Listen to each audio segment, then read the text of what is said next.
తెలంగాణ ప్రజలకు governor Tamilisai Soundararajan CM Revanth Reddy Sankranti పండుగ శుభాకాంక్షలు తెలిపారు. సూర్యుని కొత్త ప్రయాణం నూతన మార్పులకు నాంది పలకాలని ఆకాంక్షించారు. అందరూ పండుగను సంతోషంగా జరుపుకోవాలని కోరారు. తెలంగాణ ప్రజలకు గవర్నర్ తమిళిసై సంక్రాంతి శుభాకాంక్షలు చెప్పారు. పండుగను అందరూ సంతోషంగా జరుపుకోవాలని సూచించారు. ఈ వేడుకల కోసం ఢిల్లీ వెళ్తున్నారని, ఇది రాజకీయ పర్యటన కాదని స్పష్టం చేశారు. పాత నిర్బంధపు చీకట్లను రూపుమాపి కొత్త కాంతులు ఇంటింటా వెళ్లి విరియాలని రేవంత్ రెడ్డి ఆశాభావం వ్యక్తం చేశారు. సూర్యుని కొత్త ప్రయాణం నూతన మార్పులకు నాంది పలకాలని పేర్కొన్నారు. రాష్ట్రమంతటా సంక్షేమంతో పాటు అభివృద్ధి వెలుగులు విరజిమ్మాలని ఆకాంక్షించారు. భోగ భాగ్యాలను అందించే భోగి, కొత్త కాంతులు తెచ్చే సంక్రాంతి, కనుమ పండుగలను అందరూ ఆనందంగా జరుపుకోవాలని రేవంత్ రెడ్డి అన్నారు. మరోవైపు రాష్ట్ర ప్రజలకు మాజీ సీఎం కేసీఆర్ సంక్రాంతి శుభాకాంక్షలు తెలియజేశారు. ప్రజల జీవితాల్లో ఈ పండుగ సుఖ సంతోషాలు నింపాలని అన్నారు. ఉమ్మడి మహబూబ్ నగర్ జిల్లా రైతాంగానికి యాసంగి పంట చివరి తడికి నీళ్లు అందించాలని, అందుకు అవసరమైన నీటిని రామన్పాడ్ జలాశయం నుంచి విడుదల చేయాలని ఎక్సైజ్, పర్యాటక, సాంస్కృతిక శాఖ మంత్రి జూపల్లి కృష్ణారావు నీటిపారుదల శాఖ అధికారులను ఆదేశించారు. యాసంగి పంటకు సరిపడా నీరు లేక పంటలు ఎండిపోతున్నాయని, కనీసం చివరి తడికైనా నీటిని విడుదల చేయాలని పలువురు రైతులు మంత్రి దృష్టికి తెచ్చారు. ఈ నేపథ్యంలో మంత్రి రామన్పాడ్ ప్రాజెక్టును సందర్శించి జలాశయంలో నీటి లభ్యతపై నీటిపారుదల శాఖ అధికారులను ఆరా తీశారు. వేసవిలో తాగునీటికి ఇబ్బందులు లేకుండా పంట చివరి తడికి సాగునీరందేలా సాగునీరు అందాలని చర్యలు చేపట్టాలని అన్నారు. రైతులకు ఎలాంటి ఇబ్బందులు తలెత్తకుండా చర్యలు తీసుకోవాలని పేర్కొన్నారు. ఈ కార్యక్రమంలో ఎస్సీ సత్యశీలారెడ్డి, స్థానిక ప్రజాప్రతినిధులు, అధికారులు పాల్గొన్నారు. తెలంగాణలో సంక్రాంతి సంబరం మొదలైంది. తెల్లవారుజామునే ఆడవాళ్లంతా వాకిళ్ల ముంగిట చేరి రంగువల్లులు తీర్చిదిద్దుతున్నారు. మరోవైపు సంక్రాంతి సందర్భంగా రాజకీయ, సినీ ప్రముఖులు ప్రజలకు, అభిమానులకు పండుగ శుభాకాంక్షలు చెబుతున్నారు. ఈ క్రమంలోనే బీజేపీ రాష్ట్ర అధ్యక్షుడు, కేంద్ర మంత్రి కిషన్ రెడ్డి తెలుగు ప్రజలందరికీ సంక్రాంతి పండుగ శుభాకాంక్షలు తెలిపారు. సుఖశాంతుల సంక్రాంతి అందరి జీవితాల్లో వెలుగులు నింపాలని కిషన్ రెడ్డి ఆకాంక్షించారు. సంక్రాంతి అంటే కొత్త వెలుగు అని అర్థం. అలాంటి సంక్రాంతి పండుగ తెలుగు ప్రజలందరి జీవితాల్లో కొత్త వెలుగులు తీసుకురావాలని భగవంతుణ్ణి ప్రార్థిస్తున్నట్లు పేర్కొన్నారు. రామమందిర నిర్మాణ మహాసరంభం సమీపిస్తున్న తరుణంలో జనవరి 14వ తేదీన ప్రజలంతా తమకు సమీపంలో ఉన్న దేవాలయాల వద్ద స్వచ్ఛత కార్యక్రమాలు చేపట్టాలని కిషన్ రెడ్డి కోరారు. అంటే సనాతన క్రాంతి. ఈ సనాతన క్రాంతి ఈరోజు ప్రారంభమై 22 వరకు కూడా ఈ సనాతన క్రాంతి భారతదేశంలో రానున్నది. ప్రజలందరూ కూడా, ప్రపంచంలో ఉన్నటువంటి కోట్లాది మంది ప్రజలు కూడా ఈ యొక్క జనవరి 22 కోసం ఎదురు చూస్తున్నారు.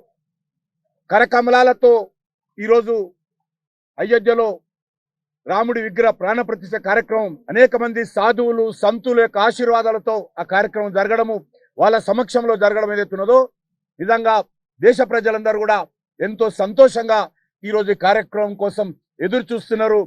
తమ తమ ప్రాంతాలలో అన్ని రకాల సన్నాలు చేసుకుంటున్నారు. మరొకసారి నేను భారతీయ జనతా పార్టీ తరఫున హిందువులందరికీ, తెలుగు ప్రజలందరికీ ఈ యొక్క సంక్రాంతి పండుగ శుభాకాంక్షలు తెలియజేస్తా ఉన్నాను. పరిసరాల పరిశుభ్రతకు ప్రతి ఒక్కరూ కృషి చేయాలని బీజేపీ రాజ్యసభ సభ్యులు డాక్టర్ లక్ష్మణ్ సూచించారు. అయోధ్య రామ మందిరంలో రాముడు విగ్రహం ఈ నెల 22న ప్రతిష్ఠ చేయనున్న సందర్భంగా ముషీరాబాద్ నియోజకవర్గం అశోక్ నగర్ లోని సత్యనారాయణ స్వామి దేవాలయంలో లక్ష్మణ్ ఆలయ పరిసర ప్రాంతాల్లో ఊడ్చి సేవా కార్యక్రమాలు నిర్వహించారు. ఈ సందర్భంగా సంక్రాంతి పండుగ సందర్భంగా మహిళలు వేసిన ముగ్గులను లక్ష్మణ్ పరిశీలించారు. ఈ నెల 22వ తేదీన అయోధ్య రామ మందిరంలో రాముడి విగ్రహ ప్రాణ ప్రతిష్ఠ చేస్తున్న సందర్భంగా ప్రధాని మోడీ తీసుకున్న దీక్షకు మద్దతుగా ఆలయాల్లో పరిసరాలను శుభ్రం చేస్తున్నట్లు లక్ష్మణ్ తెలిపారు. ఎన్నో ఏళ్లుగా ఎదురు చూస్తున్న భారతీయుల కలను ప్రధాని మోదీ నెరవేరుస్తున్నారని లక్ష్మణ్ అన్నారు. మొదలుకొని కనీసం 22వ తేదీ వరకు అన్ని ఆలయాలు, అన్ని మందిరాలు శుభ్రపరిచి ఆ రకంగా నిష్ఠతో ఆ మందిరాలను కాపాడినట్టయితే తప్పకుండా మన ధర్మం నిలబడుతుంది. ఇవాళ మనిషి అనేకమైనటువంటి ఒక యాంత్రిక జీవితానికి అలవాటు పడి అనేక మానసిక ఒత్తిడికి లోనవుతున్న వాళ్లకు చివరికి ఆధ్యాత్మిక భావనని, ఆధ్యాత్మిక చింతనే సంక్రాంతి పండుగ ఉత్సవాలు జరుపుకుంటున్నందుకు అందరికీ కూడా సంక్రాంతి పండుగ శుభాకాంక్షలు. తెలంగాణలో కాంగ్రెస్ ప్రభుత్వం కూలిపోయే అవకాశం ఉందంటూ బీజేపీ ఎంపీ బండి సంజయ్ సంచలన వ్యాఖ్యలు చేశారు. కాంగ్రెస్ ఎమ్మెల్యేల కొనుగోలుకు ప్రయత్నాలు జరుగుతున్నాయని, పార్లమెంట్ ఎన్నికల తర్వాత రాష్ట్రంలో ఏదైనా జరగొచ్చని హెచ్చరించారు. మాజీ సీఎం కేసీఆర్ కు ప్రజాస్వామ్యంపై నమ్మకం లేదని, కుట్రలకు ఆయనే కేర్ ఆఫ్ అడ్రస్ అని బండి సంజయ్ ఆరోపించారు. ఎమ్మెల్యేలను కొడి ప్రభుత్వాన్ని కూల్చేసే అవకాశం ఉందని తెలిపారు. పలువురు కాంగ్రెస్ ఎమ్మెల్యేలు కేసీఆర్ తో టచ్ లో ఉన్నారని బండి సంజయ్ చెప్పారు. జాగ్రత్తగా ఉండాలని, మాజీ సీఎం కదలికలపై ఓ కన్నెసి ఉంచాలని కాంగ్రెస్ పార్టీ రాష్ట్ర నేతలకు ఆయన హితవు పలికారు. రాష్ట్ర ప్రజలకు కాంగ్రెస్ ఇచ్చిన హామీలు అమలు చేయాలన్నా, రాష్ట్రం అభివృద్ధి చెందాలన్నా తెలంగాణలో మెజార్టీ ఎంపీ స్థానాలను బీజేపీ గెలుచుకోవాలని ఆయన అన్నారు. ఇబ్బంది పెట్టే ప్రయత్నం ఏదైనా చేయొచ్చు. అది చేస్తారు, వాళ్ళు బీజేపీ నూకే ప్రయత్నం చేస్తాడు. ఈ కాంగ్రెస్ వాళ్ళకు మీరు ఫస్ట్ కేసీఆర్ సంగతి చూడరు. ఫస్ట్ మీరు బీఆర్ఎస్ బీజేపీ ఒకటి, బీజేపీ ఎక్కడ ఒకటే, బీఆర్ఎస్ బీజేపీ ఒకటి మేము కలిసి పోటీ చేసినాం. ఎప్పుడైనా మీరు దాన్ని పట్టుకొని మళ్ళీ పార్లమెంట్లో గెలిచే ప్రయత్నం చేస్తే మీ సంగతి కేసీఆర్ చూస్తారు. ఫస్ట్ మీరు మేము కొట్లాడుకుని కాదు, కాంగ్రెస్ బీజేపీ కొట్లాడుకుని కాదు, ఉన్న అక్కడక్కడ కొంచెం ఉన్న బీఆర్ఎస్ పార్టీ ఆయనతో బొంద పెట్టాలి. ఫస్ట్ ఏదైనా ప్రజలను రాసి రంపాన పెట్టిన బీఆర్ఎస్ పార్టీ వాళ్ళు, ప్రజల బతుకులు సర్వనాశనం చేసింది బీఆర్ఎస్ పార్టీ, కేసీఆర్ కుటుంబం ముఖ్యంగా. ఫస్ట్ వాళ్ళ సంగతి చూద్దాం. మీరు మేము కలిసి అభివృద్ధి చేసుకుందాం తెలంగాణ రాష్ట్రాన్ని అంటే మీరు మళ్ళీ బీఆర్ఎస్ బీజేపీ ఒకటి, ఒకటి ప్రజలు అంతలేరు, మర్చిపోయారు. ఒకప్పుడు నమ్మిరు, మీరు చెప్తే నమ్మిరు. ఇప్పుడు ఎవ్వరు కూడా బీఆర్ఎస్ బీజేపీ ఒకటంటే ప్రజలు నమ్మే స్థితిలో లేరు. ఫస్ట్ మీరు బీఆర్ఎస్ సంగతి చూసుకోరి. తెరవనికి ఏం జరుగుతుందో, కేసీఆర్ ఏం చేస్తుండో, ఏం చేయబోతుండో ఫస్ట్ దాన్ని గమనించండి. మీ ఇంటెలిజెన్స్ వ్యవస్థను పరిశీలన చేసుకోరు ఫస్ట్. అరే చాలా విషయాలు మాకు తెలుస్తున్నాయి, మీకు తెలుస్తలేవు. మీరు గదే గుడ్డి ఆలోచన ఉన్నారు. బీఆర్ఎస్ బీజేపీ ఒకటి అది చెప్పుకుంటేనే టైం పాస్ చేసే ప్రయత్నం. దాన్ని ఎవరు నమ్మరు, హాస్పిటల్ ఎన్నికలు ఎవరు నమ్మరు. కొంత నమ్మించారు, దాన్ని సక్సెస్ అయ్యారు, నమ్మించారు వాళ్ళు, మోసం చేయడాలు. ఇప్పుడు నమ్మరు, ప్రజలు నమ్మరు. ఇప్పుడు ప్రజలు తెలంగాణ రాష్ట్ర అభివృద్ధి కోరుకుంటున్నారు. కాంగ్రెస్ పార్టీ ప్రభుత్వం ఏర్పడ కూడా కేంద్రంలో బీజేపీ ప్రభుత్వం ఏర్పడబోతుంది కాబట్టి ఈ ఎన్నికల్లో బీజేపీకి ఓటేయాలి. మనం తెలంగాణ రాష్ట్రాన్ని అభివృద్ధి చేసుకోవాలి, ఎక్కువ నిధులు తెచ్చుకోవాలి.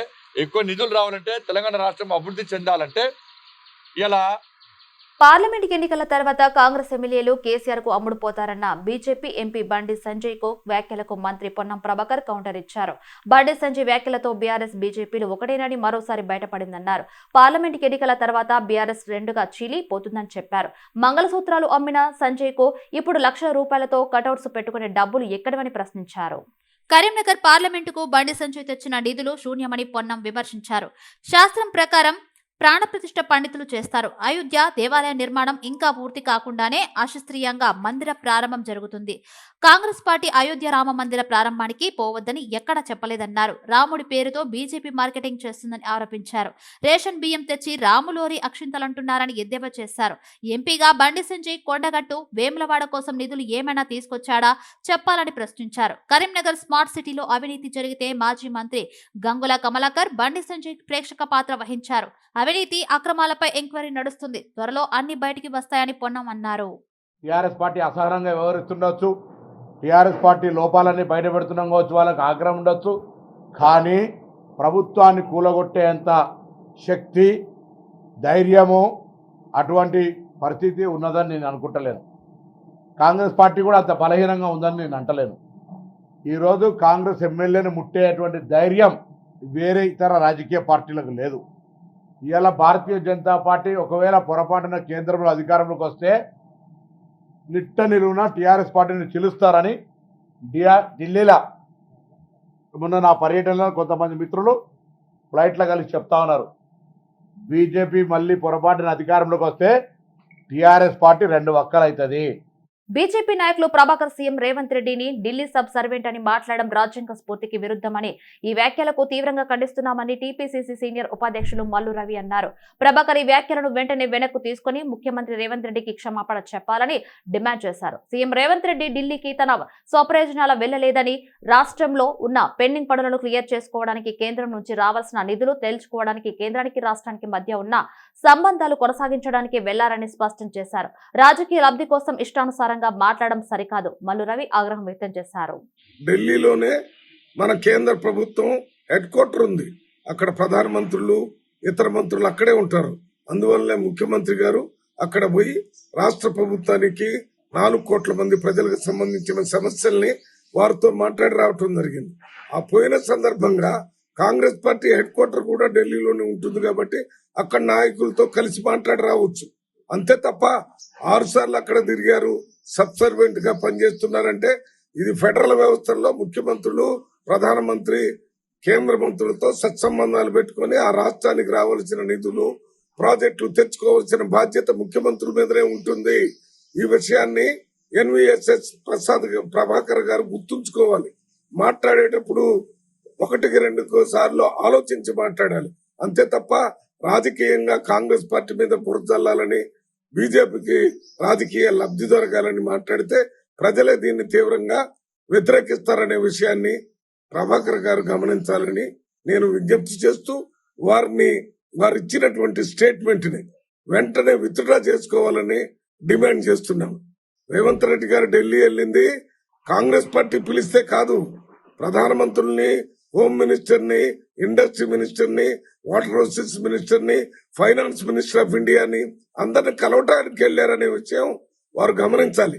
1 నెల రోజుల్లో రాష్ట్రంలో ప్రజాస్వామ్య పునరుద్ధరణ చేసి ప్రజా పరిపాలన తీసుకొని వచ్చి మొత్తం వ్యవస్థని సరైన గాడిలో పెట్టే కార్యక్రమం చేస్తూ ఇచ్చిన 6 గ్యారంటీల్లో 2 గ్యారంటీలను అప్పుడే అమలు పరుస్తూ మిగిలిన 4 గ్యారంటీలు కూడా అమలు చేయడానికి కావలసిన నిధుల కోసం కేంద్రంలో ఉన్న కేంద్ర ప్రభుత్వంతో సంప్రదిస్తున్నారు. ఆ 4 గ్యారంటీలు కూడా మిగిలినవి 100 రోజుల్లోనే అమలు చేస్తానని చెప్తున్నారు. ఇవన్నీ గమనించాలి. ఇదేమి లేకుండా రేపు జరిగే 2024 పార్లమెంట్ ఎన్నికల్లో గెలవాలనేటటువంటి ఒక దురాశతోని మాత్రమే ఈ రకంగా ప్రభాకర్ గారు మాట్లాడుతున్నారు. దీన్ని మేము తీవ్రంగా మహబూబ్ నగర్ జిల్లా బీఆర్ఎస్ వర్కింగ్ ప్రెసిడెంట్ కేటీఆర్ పర్యటించారు. దేవరకద్ర మాజీ ఎమ్మెల్యే ఆల వెంకటేశ్వర రెడ్డికి కుటుంబ సభ్యులను కేటీఆర్ పరామర్శించారు. ఆల వెంకటేశ్వర రెడ్డి సోదరుడు ఆల శశివర్ధన్ రెడ్డి మరణం ఇటీవల గుండెపోటుతో మరణించారు. ఈ నేపథ్యంలో మహబూబ్ నగర్ జిల్లా భూత్పూర్ మండలం అన్నాసాగర్ గ్రామంలోని దశదిన కర్మ కార్యక్రమంకు కేటీఆర్ హాజరయ్యారు. శశివర్ధన్ రెడ్డి చిత్రపటానికి కేటీఆర్ పుష్పాంజలి ఘటించారు. కేటీఆర్ వెంట ఉమ్మడి జిల్లా బీఆర్ఎస్ నేతలు, మాజీ మంత్రులు శ్రీనివాస్ గౌడ్, నిరంజన్ రెడ్డి, మాజీ ఎమ్మెల్యేలు, ఎమ్మెల్యే విజయుడు ఉన్నారు.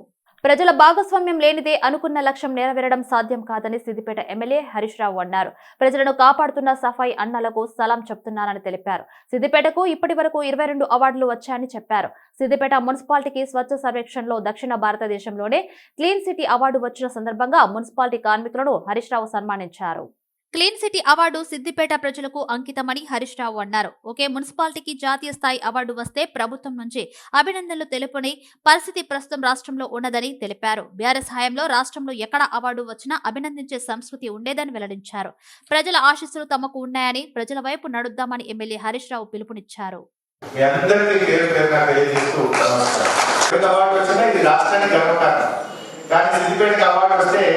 కనీసం ఒక ట్వీట్ కూడా, ఒక చిన్నపాటి అభినందన కూడా మనం నోచుకోలేకపోయినామంటే మన సిద్దిపేట పిల్లలకి ఎంత గుళ్ళు ఉండదో, కక్ష ఉండదో అర్థమైపోవాలి. బట్ వాళ్ళు ఇచ్చినా చేయకపోయినా ప్రజలు మనకున్నా. అయితే 4,477 మున్సిపాలిటీలు ఈ దేశంలో ఈ స్వచ్ఛ సర్వేక్షణ లో పాల్గొన్నాయి.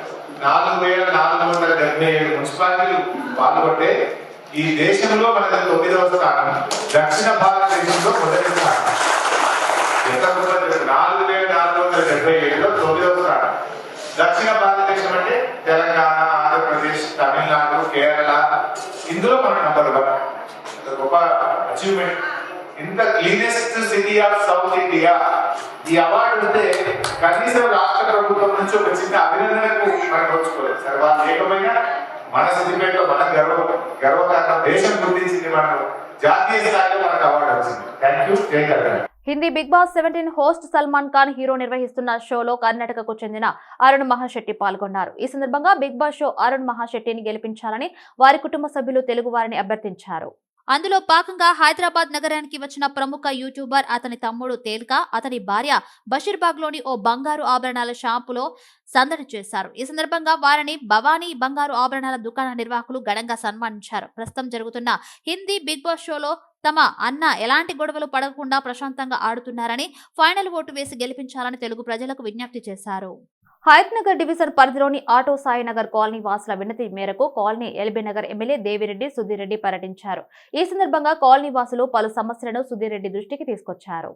గతంలో కాలనీలో రోడ్డు వేయడం జరిగింది అని, ఇంకా కొన్ని ఇండ్ల మధ్యలో రోడ్డు పనులు పూర్తి కాలేదు అని తెలిపారు. మిగిలిన రోడ్డు పనులు కూడా పూర్తి చేయాలని సుధీరెడ్డిని కోరారు. కాలనీ వాసుల సమస్యలపై స్పందించిన తప్పకుండా ఎక్కడెక్కడ రోడ్డు బ్యాలెన్స్ పనులు ఉన్నాయో తెలుసుకుని రోడ్డు పనులు పూర్తి చేస్తామని హామీ ఇచ్చారు. ఇంకా ఏమైనా సమస్యలు నా దృష్టికి తీసుకొస్తే తప్పకుండా పరిష్కారం చేస్తామని తెలిపారు. నియోజకవర్గ పరిధిలోని ప్రధాన సమస్యలు ఒక్కొక్కటిగా పరిష్కారం చేయడం జరిగిందని తెలిపారు. ఇంకా కొన్ని సమస్యలు ఉన్నాయి, వాటిని కూడా ప్రణాళికబద్ధంగా పరిష్కారం చేస్తామని ఎమ్మెల్యే దేవిరెడ్డి సుధీరెడ్డి తెలిపారు. సినీ నటుడు దివంగత శోభన్ బాబు జయంతి వేడుకలను శోభన్ బాబు సేవా సమితి ఆధ్వర్యంలో తార్నాక చౌరస్తాలో ఘనంగా జరుపుకున్నారు. ఈ కార్యక్రమానికి ముఖ్య అతిథులుగా గ్రేటర్ హైదరాబాద్ నగర deputy mayor Moti Srilatha Shobhan Reddy, BRS కార్మిక విభాగ అధ్యక్షుడు మోతి శోభన్ రెడ్డి పాల్గొన్నారు. ఈ సందర్భంగా శోభన్ బాబు చిత్రపటానికి పూలమాలలు వేసి ఘనంగా నివాళులర్పించారు. అనంతరం నూతన సంవత్సర క్యాలెండర్ను ఆవిష్కరించారు. మహిళలు ఆదరించే నటుడు శోభన్ బాబు జయంతి వేడుకలు ప్రతి సంవత్సరం జరుపుకోవడం సంతోషంగా ఉందని డిప్యూటీ మేయర్ మోతి శ్రీలత శోభన్ రెడ్డి పేర్కొన్నారు.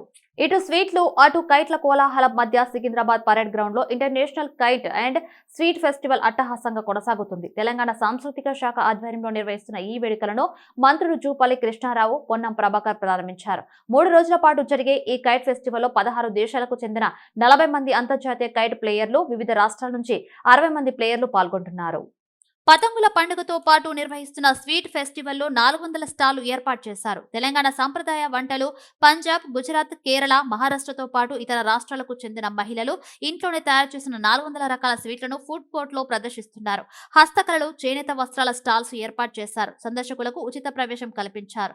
3 రోజుల పాటు జరిగే ఈ వేడుకలకు దాదాపు 15 లక్షల మంది హాజరవుతారని అంచనా. సంక్రాంతి సందర్భంగా మేడ్చల్ జిల్లా మల్కజ్గిరిలోని జ్యోతి హై స్కూల్లో సిటీ విజన్ ఛానల్ ఆధ్వర్యంలో ముగ్గుల పోటీల కార్యక్రమం నిర్వహించారు. ఈ ముగ్గుల పోటీలు ఉత్సాహంగా మహిళలు, చిన్నారులు పాల్గొన్నారు.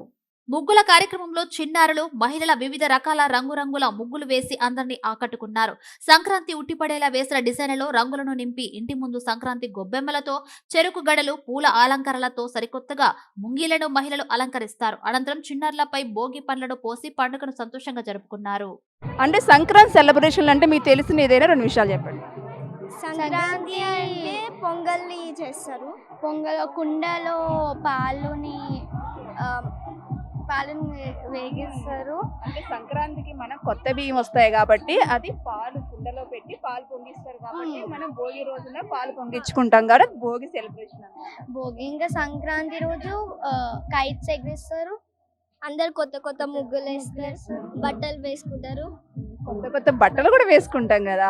మరి మీ బట్టలు కొనుక్కున్నారా? కొత్త డ్రెస్సెస్ మీరు వేసిన ముగ్గు ఎక్కడ ఉంది?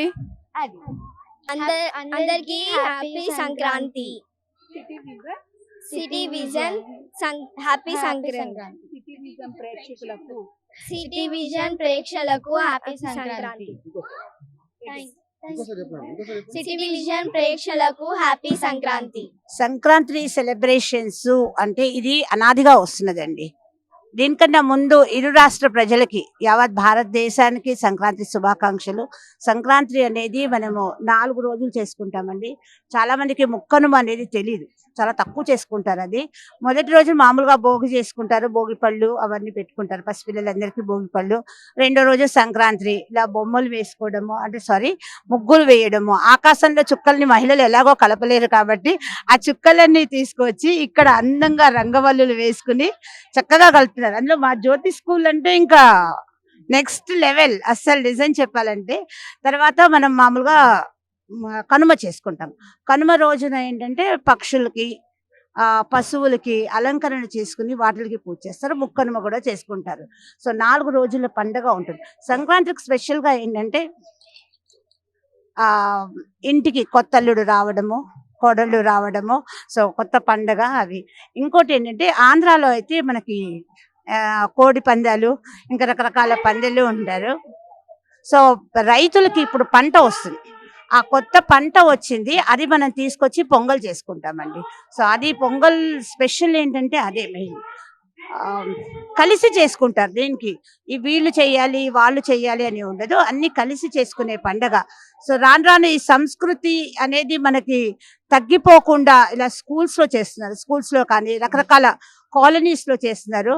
సో ఈసారి నేను ఇక్కడ జ్యోతినగర్ మా ఫ్రెండ్ వాళ్ళ స్కూల్ కి నేను వచ్చాను. సో షెడ్యూల్ టైట్ ఉంది, అయినా సరే తను అన్నది నేను ఏది ఈ నెల 22న అయోధ్య రామ మందిరంలో విగ్రహ ప్రాణ ప్రతిష్ఠ సందర్భంగా ఆలోపు దేశవ్యాప్తంగా అన్ని ఆలయాలను పరిశుభ్రం చేయాలని భారత ప్రధాని నరేంద్ర మోడీ పిలుపునిచ్చారు. అందులో భాగంగా ఐఎస్ సదన్ డివిజన్ కార్పొరేటర్ జంగం శ్వేతా మధుకర్ రెడ్డి ఆధ్వర్యంలో శ్రీ అభయాంజనేయ స్వామి దేవాలయాన్ని పరిశుభ్రం చేశారు. ఎన్నో ఏళ్లుగా భారతీయులు ఎదురుచూస్తున్న శ్రీరాముల వారి ప్రాణ ప్రతిష్ఠ రోజు దగ్గరలో ఉందని, ప్రతి ఒక్కరూ ఆ రోజున ఇంటిలో దీపాలు వెలిగించాలని జంగం శ్వేత మధుకర్ రెడ్డి పిలుపునిచ్చారు. ఈ కార్యక్రమం భాగ్యనగర్ జిల్లా ఉపాధ్యక్షులు జంగం మధుకర్ రెడ్డి, డివిజన్ అధ్యక్షులు గిరిధర్ రెడ్డి, రాజేందర్, సురేష్ గారు, అమరేష్ రెడ్డి, విశాల్జీ, వెంకటరెడ్డి, ముఖేష్, రాజేష్, నేతాజీ, రాజశేఖర్ రెడ్డి, ప్రసాద్ చారి, కాలనీ ప్రెసిడెంట్ అశోక్ రెడ్డి, సురేందర్ రెడ్డి, జనార్దన్ రెడ్డి, విశాల్, రాజేష్, నేత మరియు బీజేపీ నాయకులు, కార్యకర్తలు, జిహెచ్ఎంసీ సిబ్బంది పాల్గొనడం జరిగింది. సికింద్రాబాద్ నియోజకవర్గంలోని అడ్డగుట్ట డివిజన్ బోయబస్తీలో గంగపుత్ర సంఘం ఆధ్వర్యంలో సంక్రాంతి ముగ్గుల పోటీలు ఘనంగా నిర్వహించారు. ముగ్గుల పోటీలో ముఖ్య అతిథిగా తీగల్ల శిల్ప రామేశ్వర్ గౌడ్ హాజరయ్యారు. అనంతరం ముగ్గుల పోటీలో గెలిచిన వారికి బహుమతులు అందజేశారు. కార్యక్రమంలో గంగపుత్ర సంఘం నేతలు తదితరులు పాల్గొన్నారు. మన ఆచారాలు, సాంప్రదాయాలను పెంపొందించే పండుగలను సంక్రాంతి పండుగను ఘనంగా జరుపుకోవాలని కోరారు. కొత్త సంవత్సరంలో ప్రతి ఒక్కరికి సుఖ సంతోషాలు ఉండాలని అన్నారు. పండుగలు మన సంస్కృతి సాంప్రదాయాలను చాటి చెబుతాయని మాజీ మంత్రి ఎమ్మెల్యే తలసాని శ్రీనివాస్ యాదవ్ అన్నారు. హైదరాబాద్ లోని పీపుల్స్ ప్లాజాలో నిర్వహించిన కైట్ ఫెస్టివల్లో ఆయన పాల్గొన్నారు. తన చిన్నతనం నుంచి పతంగులు ఎగిరేయడం అలవాటు అని ఎమ్మెల్యే తలసాని అన్నారు. దేశంలో ఎక్కడా లేని విధంగా హైదరాబాద్ లో పతంగుల పండుగ జరుపుకోవడం ఆనవాయితీగా వస్తుందని తెలిపారు. మన ఆచారాలు, సాంప్రదాయాలను పెంపొందించే పండుగలను ఘనంగా జరుపుకోవాలని ఆయన తెలిపారు. ప్రతి ఏడాదికి ఏపీకి వెళ్లి పండుగ జరుపుకునే వాడినని, కానీ ఈసారి కుటుంబ సభ్యులతో జరుపుకుంటున్నట్టు తలసాని శ్రీనివాస్ యాదవ్ చెప్పారు. కాగా తెలుగు రాష్ట్రాల్లో ఆదివారం భోగి పండుగను అంతా ఘనంగా జరుపుకుంటున్నారు. ఉదయాన్నే భోగి మంటలు వేశారు. చిన్న పెద్ద అనే తేడా లేకుండా అందరూ కలిసికట్టుగా భోగి వేడుకల్లో పాల్గొన్నారు. హైదరాబాద్ సైదాబాద్ లో ఘనంగా మల్లన్న స్వామి కళ్యాణ మహోత్సవం కార్యక్రమం నిర్వహించారు. 400 సంవత్సరాల పురాతనమైన భాగ్యనగర్ లోనే ప్రసిద్ధిగాంచిన సైదాబాద్ కరణ్ బాగ్ మల్లికార్జున స్వామి ఆలయంలో స్వామివారి కళ్యాణ మహోత్సవం జరిపించారు. ఈ కళ్యాణ మహోత్సవానికి దేవాదాయ శాఖ ఆధ్వర్యంలో భారీగా ఏర్పాట్లు చేశారు. ఉత్సవాలకు ఆలయాన్ని సుందరంగా తీర్చిదిద్దారు. ఈ వేడుకల్లో ఒగ్గు పూజారి మారయ్య ఒప్పందం బృందం ఆధ్వర్యంలో నిర్వహిస్తున్నారు. ఉత్సవాల 2వ రోజు కొట్నం బలిజమేడల దేవి, గొల్లకేతమ్మ, శ్రీ బలిజమ్మ ఏడదేవి తదుపరి సదరుపటం అగ్నికుండాలు నిర్వహించారు. అనంతరం అన్నదానం చేశారు. ఈ వేడుకలకు పెద్ద ఎత్తున తరలివచ్చిన భక్తులకు ఇబ్బందులు కలగకుండా ఆలయ ఈవో సత్యనారాయణ ఆధ్వర్యంలో సిబ్బంది ప్రత్యేక ఏర్పాట్లు చేశారు. ఈ నెల 22వ తేదీన భవ్యమైన అయోధ్య రామ మందిరంలో శ్రీరాముల వారి ప్రాణప్రతిష్ఠ సందర్భంగా భారతమాత బుద్ధుబిడ్డ ప్రధాని మోడీ గారి పిలుపు మేరకు పుణ్యక్షేత్రాల పరిసరాలు శుభ్రపరిచే కార్యక్రమం చేపట్టారు. ఇందులో భాగంగా హయత్నగర్ డివిజన్ కార్పొరేటర్ కల్లెం నవజీవన్ రెడ్డి గ్రామంలోని పాత హనుమాన్ దేవాలయంలో ఈ యొక్క కార్యక్రమం నిర్వహించారు. వందల సంవత్సరాల భారత్ హిందువుల కళ ఈ నెల 22వ తేదీన సహకారం కాబోతుందని భారత ప్రధాని నరేంద్ర మోడీ చేతుల మీదుగా శ్రీరాముల వారి ప్రాణ ప్రతిష్ఠ సందర్భంగా ప్రతి ఒక్కరూ వారి ఇంటి వద్ద దీపాలు వెలిగించి మరోసారి దీపావళి జరుపుకోవాలని వారు తెలిపారు. ఈ కార్యక్రమంలో బీజేపీ డివిజన్ అధ్యక్షులు ఉగాది ఎల్లప్ప, ప్రధాన కార్యదర్శి సంగి అశోక్, నాయకులు ఎర్రవెల్లి సత్యనారాయణ, జనార్దన్, వస్పరి వెంకటేష్, లక్ష్మీదాస్, సరికొండ సురేష్, జంజా నాయక్, ఉగాది బాలు, బండారి ప్రవీణ్, బాలు నాయక్, సూర్య, బీజేవైఎం డివిజన్ అధ్యక్షులు ఎర్రా ప్రేమ్, అభి, ఇతర నాయకులు తదితరులు పాల్గొన్నారు.